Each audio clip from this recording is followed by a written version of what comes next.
E aí galera, beleza? Estamos voltando aqui. Lembrando que se você pegou esse vídeo primeiro, o vídeo tem uma primeira parte, tá? Você tem um vídeo anterior para assistir, essa aqui é a segunda parte, a gente está continuando. Só para te localizar, nós estamos falando do terceiro item da aula, do terceiro passo da aula, que é o renascimento urbano, tá? E eu parei ali quando eu fui explicar para vocês o que é o movimento comunal. Comuna é o termo que você pode usar para cidade também, tá?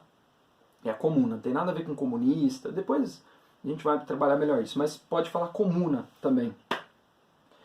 Qual que é a ideia? A cidade, ela existe num lugar. Ela está num espaço, num território.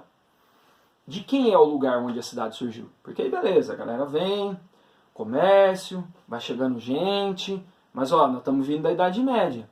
E essa terra não tinha dono? Quem é o dono da terra? Na Idade Média, quem é o dono da terra? É o nobre. Aí você fala, César, e aí? E o nobre? Vai deixar uma cidade desenvolver no território dele? Às vezes sim, de boa. Porque aquilo pode dar para ele algum acordo, algum ganho, até alguma proteção. Agora, é preciso negociar essa existência da cidade na propriedade de um nobre, de uma família, né, poderosa numa determinada região. Isso vai levar à emancipação das cidades. E a gente chama isso de movimento comunal. Ou seja, essas cidades, as mais fortes, as mais importantes, elas vão com o tempo, conforme elas vão aumentando seu poder e sua importância, elas querem se desvincular da relação feudal. Elas não vão aceitar mais as determinações do nobre, do proprietário daquela terra.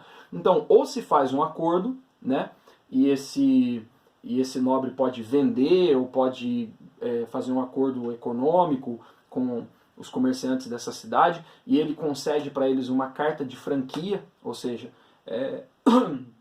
como se fosse uma carta de alforria da cidade, sabe? Ela está livre.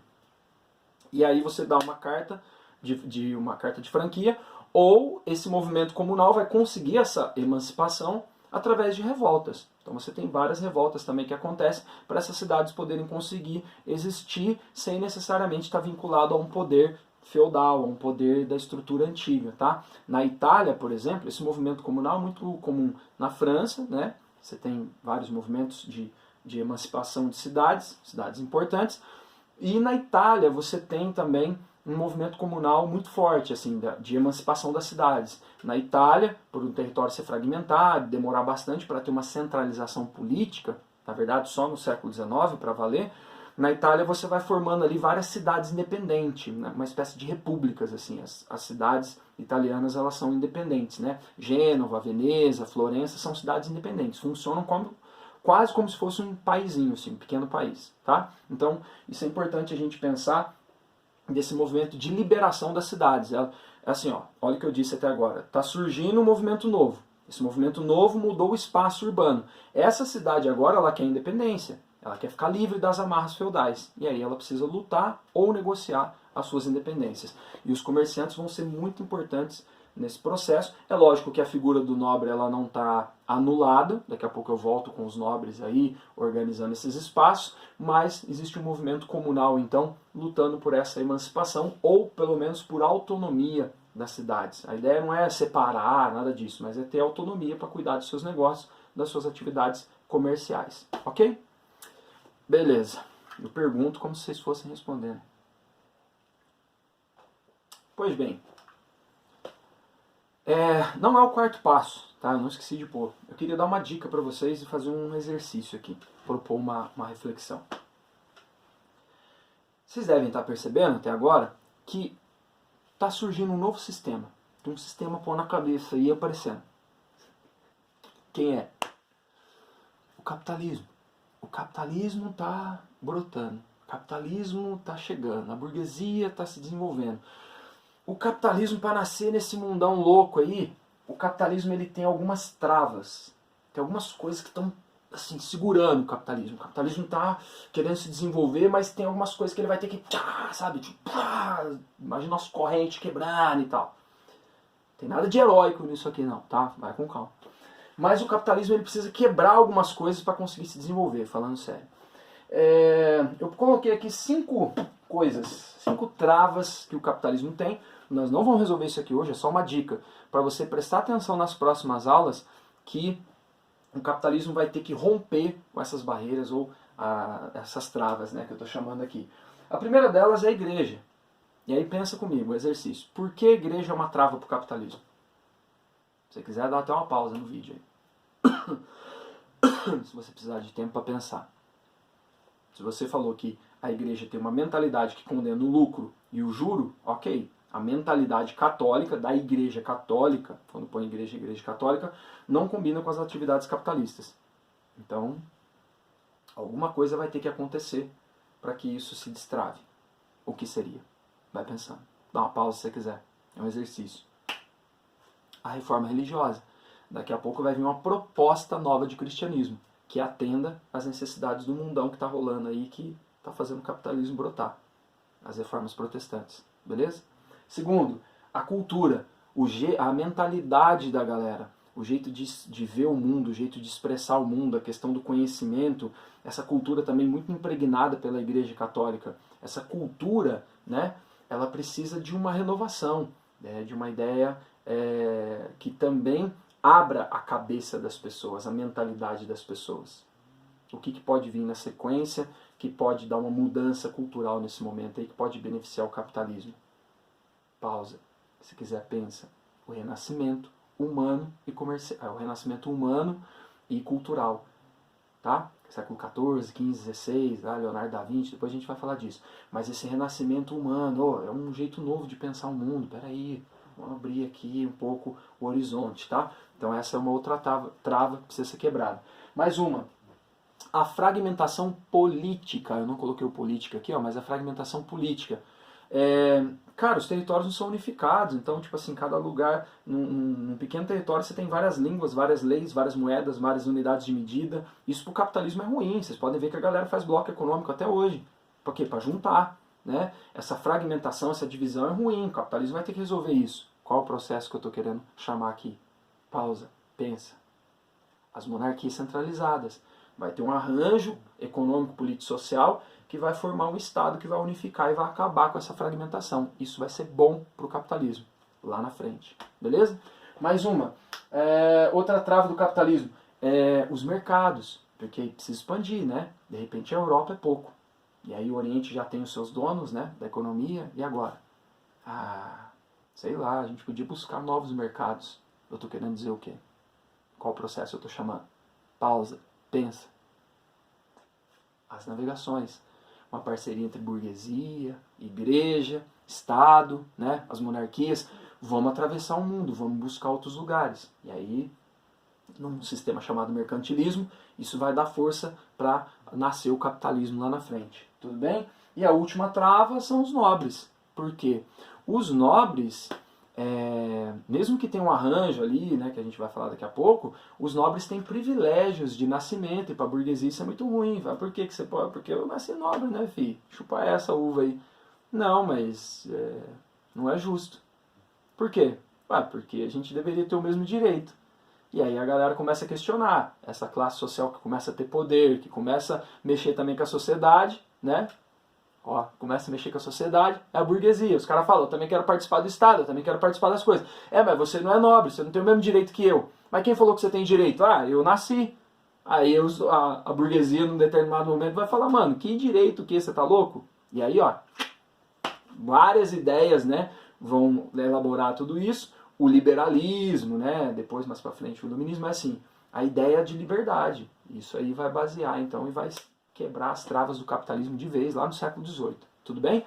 Então isso não é da aula de hoje. Eu estou só chamando a atenção de vocês que tem um sistema nascendo e ele precisa quebrar algumas barreiras para conseguir existir. Vai torcendo aí, a torcida do capitalismo vai fazendo ola, porque o capitalismo ele vai quebrar todo mundo aqui, mal tanto ainda. Vai chegar com os dois pés na porta e meter o louco nisso aqui. Beleza? Continuando aqui o nosso rolê.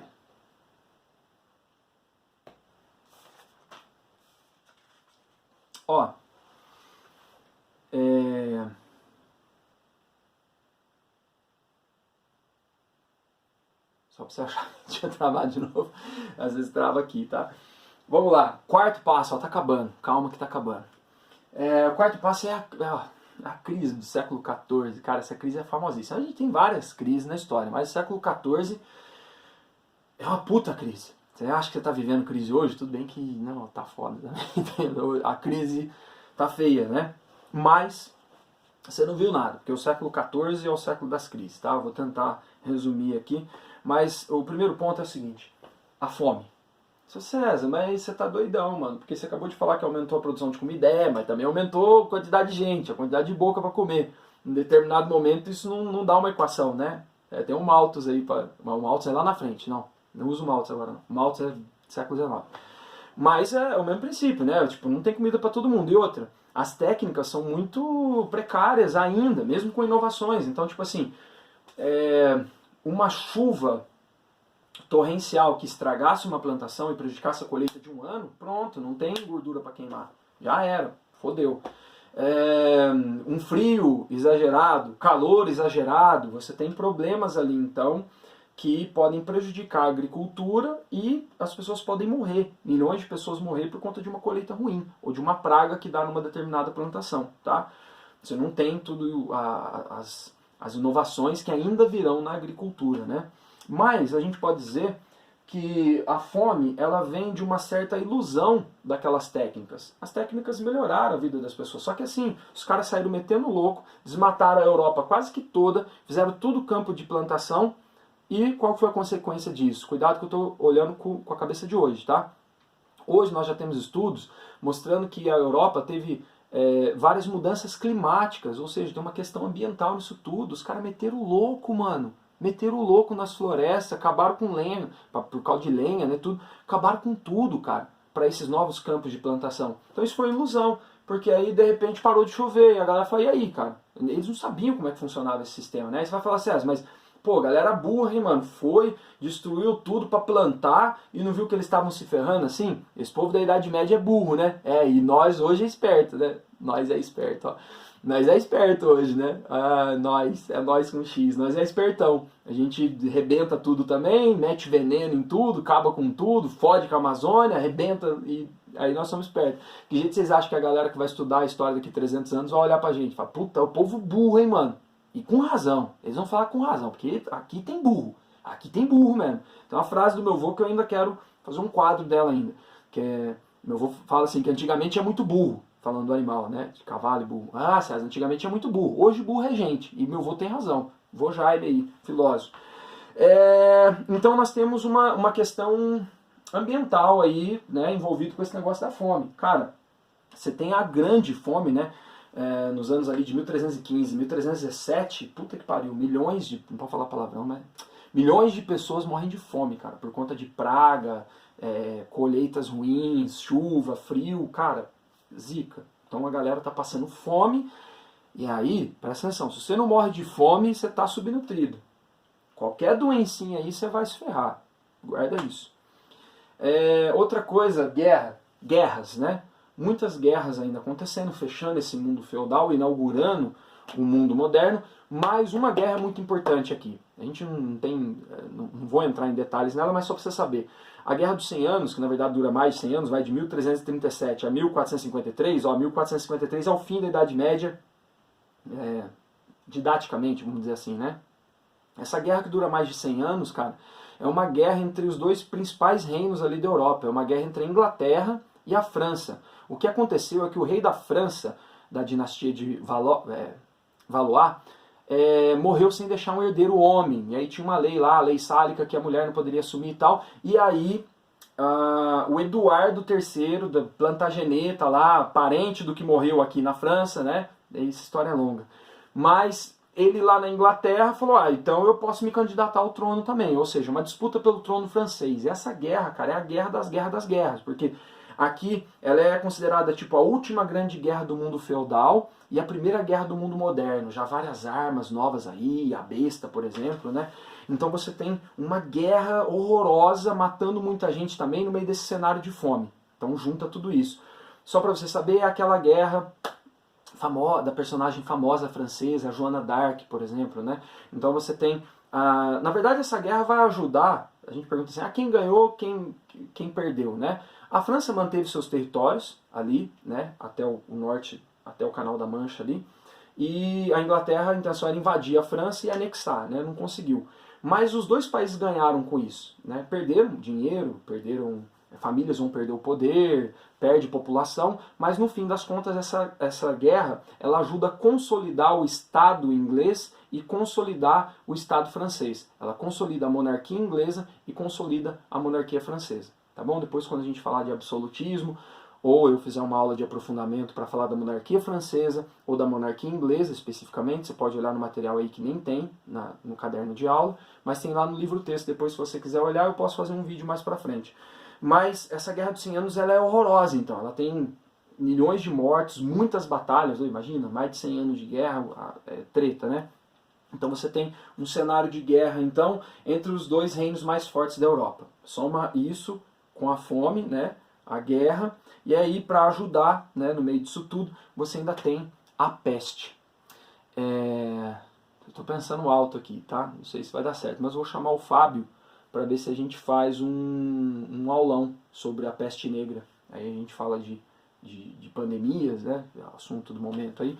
Aí a gente poderia fazer uma aula junto, Biologia e História, sobre a peste negra, porque aqui eu vou dar só um resuminho para vocês, mas a gente poderia abrir isso numa tarde ou um dia de manhã que tiver um espaço, oferecer uma aula interdisciplinar para vocês. Estou só pensando alto, vamos ver se vai dar certo, acho que não tem problema, só encaixar na programação aí a gente consegue fazer, porque aí eu precisava de um professor de biologia para me explicar sobre essa bactéria que está na pulga do rato, né, e forma, olha que delícia, forma, não sei se você está vendo isso na hora do almoço, mas é triste, mano, mas forma bulbos nas pessoas, ou seja, uma bola preta de pus que vai inchando e vai inflamando, e aquele negócio vai ter, pá, explode, pus para todo lado e a pessoa morre em poucos dias, algumas pessoas morrem em 62 horas, né?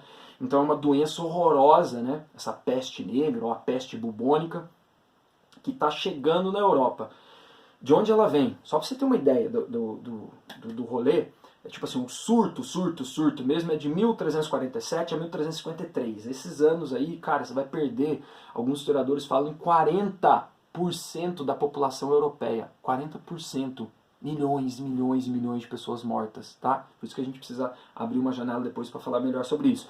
Mas, pra gente aqui é o seguinte, o comércio aumentou o fluxo. Ó, mesma ideia de hoje mais ou menos, tá? A globalização, os lugares todos conectados, lógico, guardadas as proporções e todos os cuidados de anacronismo.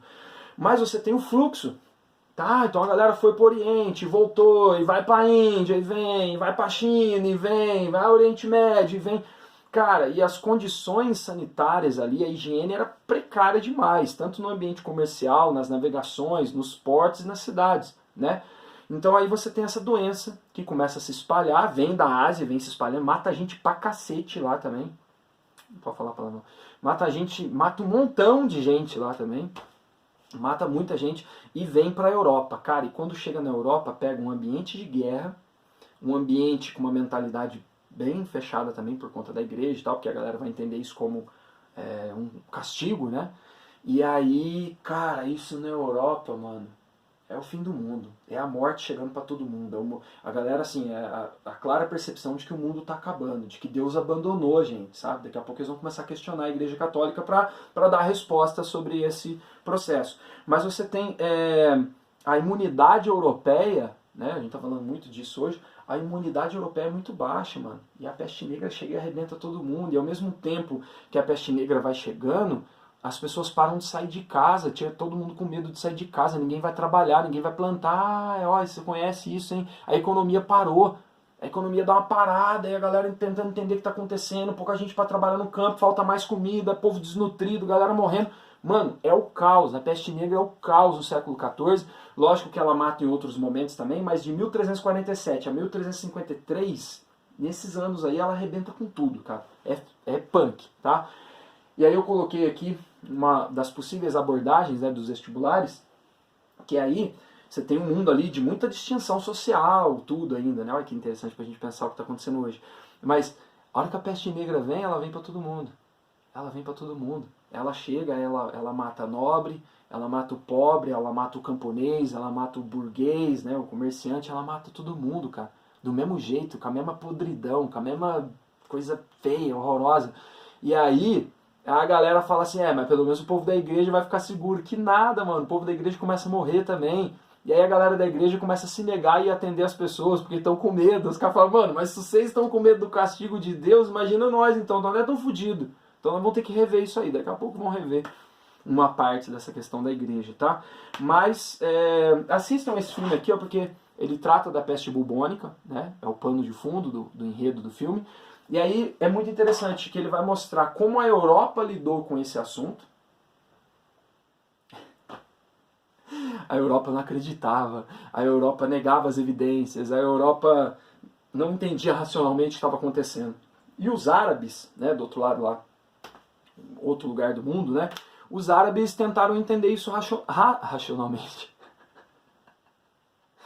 Eu tô cansado. Racionalmente. Zanata, essa é pra você, ó. Sabe o que é Shell, né? Shell, sabe o que é? Olha pra cima que você vê, o Shell. Vamos lá, racionalmente. Péssima, Zanata, é por isso que eu sei que você gosta. A ideia é a seguinte, os árabes tentaram entender. Lembra que no preceito do Islã você tem Allah te dá inteligência para você tentar entender as coisas? Então eles estavam lidando com isso de um outro jeito lá, com a medicina, com a asepsia das coisas e tal. O que você quer, Chico? Peraí que minha cachorra quer sair.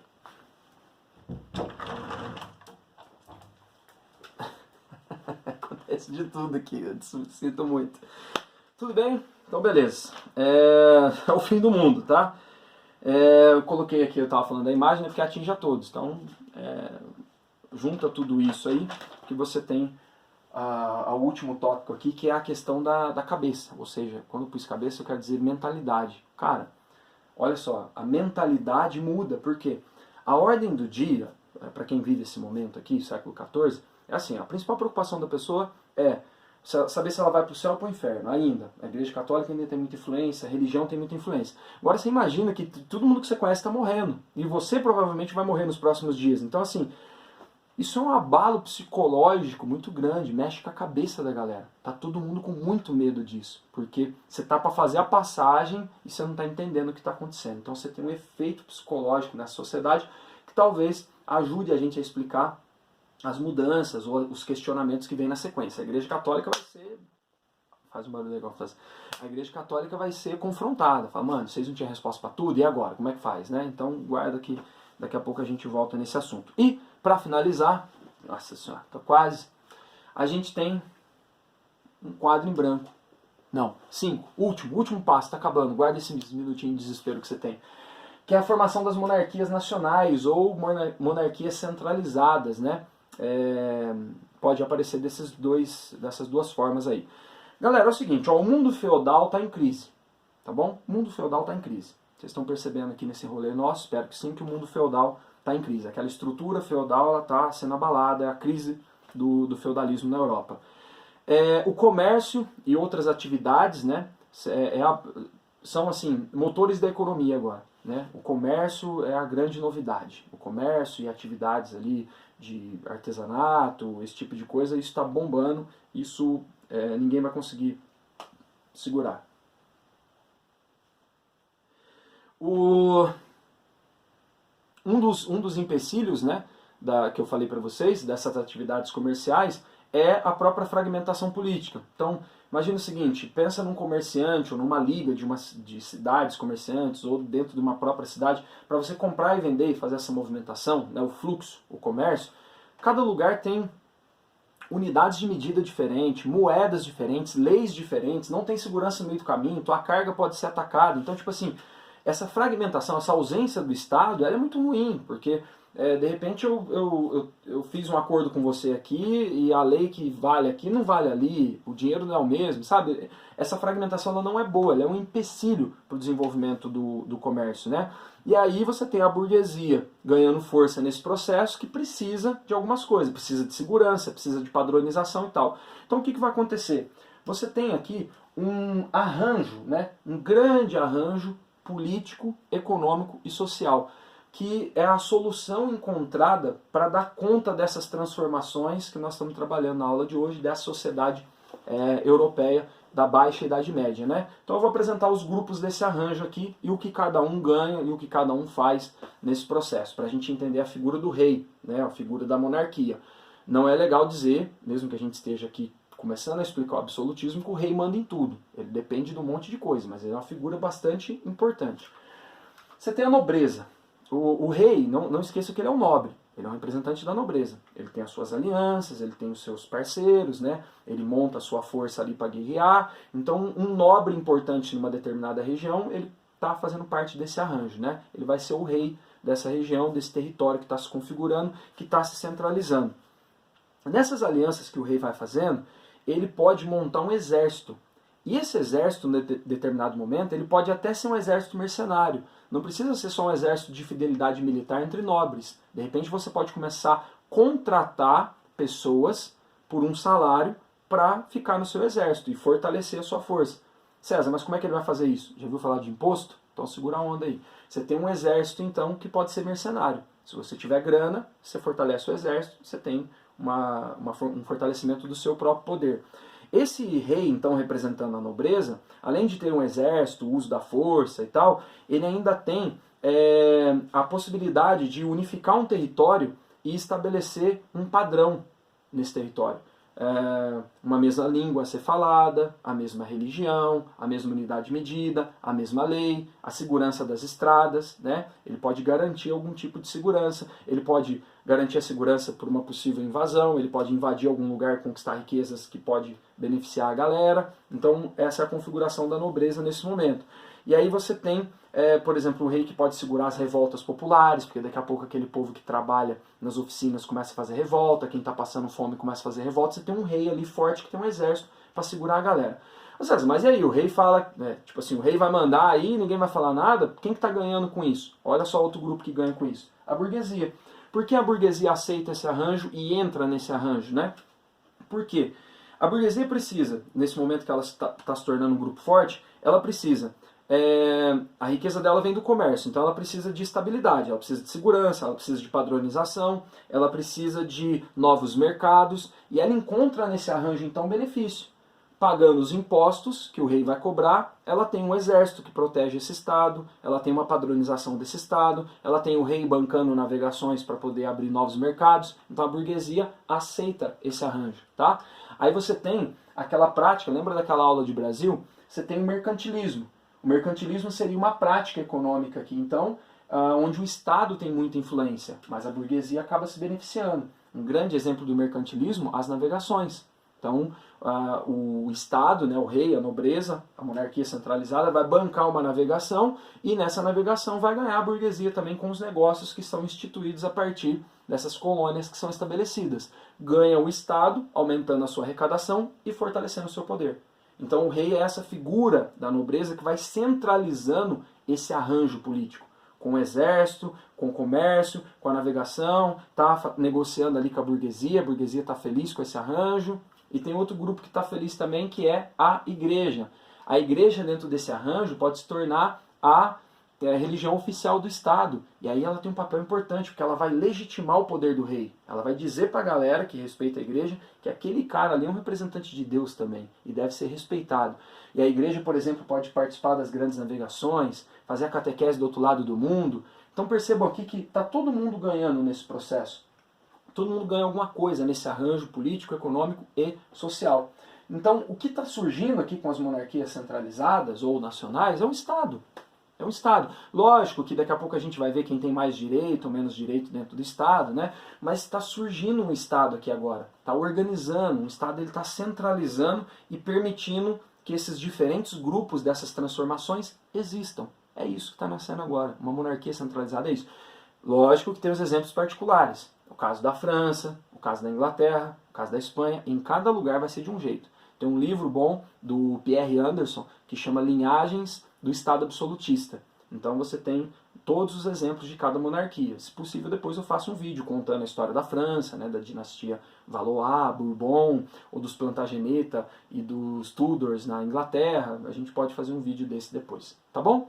Então você tem um arranjo político, econômico, social que forma um Estado. A gente vai continuar falando disso mais pra frente. Agora, a burguesia que está ganhando força rapidamente percebe que esse Estado tem dono.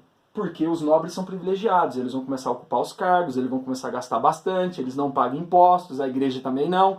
E aí a burguesia, já para adiantar a história, vai falar, peraí, mano, mas esse negócio de Estado até que é legal, mas eu também quero participar do Estado. E aí a nobreza não quer, porque é uma participação de privilégios. Aí a burguesia fala, então existe um Estado, sim, mas o Estado tem dono, que é meio que da nobreza, porque tem privilégios para alguns grupos, e nós não estamos representados. Não parece justo. E aí a burguesia, lá na frente, vai dizer uma coisa histórica. Teu cu. Quem falou que o Estado é teu? E lá na frente o bicho vai pegar. Beleza, galera? Passamos aqui pelos 5 pontos, então, para ir finalizando dentro do tempo. Cada um desses pontos aqui eu deixei nas imagens para vocês. E essa foi a aulinha 12 de História Geral, para a gente tentar entender, espero que vocês tenham entendido, as grandes transformações dessa sociedade da Europa Ocidental. Beleza? Muito obrigado, até a próxima, valeu!